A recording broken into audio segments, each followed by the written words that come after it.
isa pang dumating. Buksan natin to. Buksan natin. Sorry din to. Angas ah. Buksan natin. Sobrang solid na ito. Buksan natin.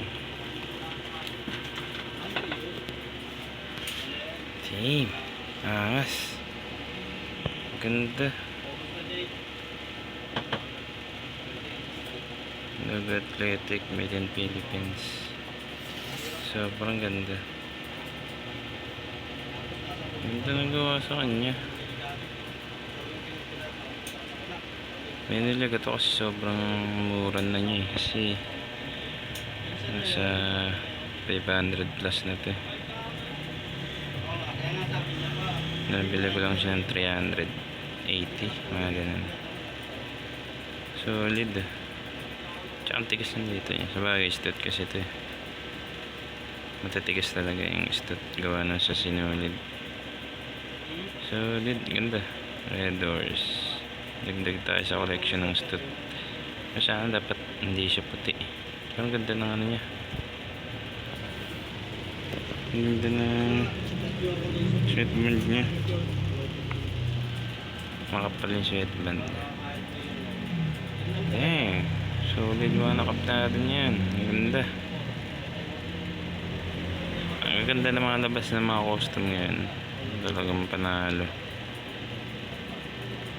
Kaya marami nagagalit sa vintage cup community kasi mas tumataas yung value ng custom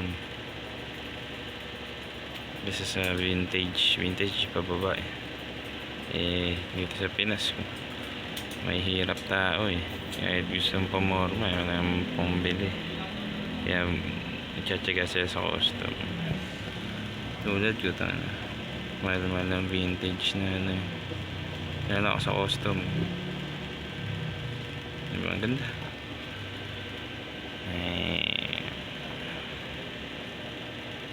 kunin ko yung isang red doors.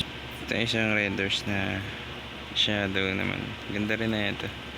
Top grade din ito. Ito yung daming gulay na ito kaya natin makiscore pa.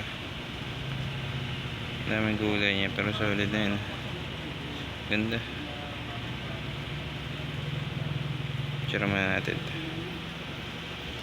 Solid red doors. Ano pa kaya nalabas na red doors?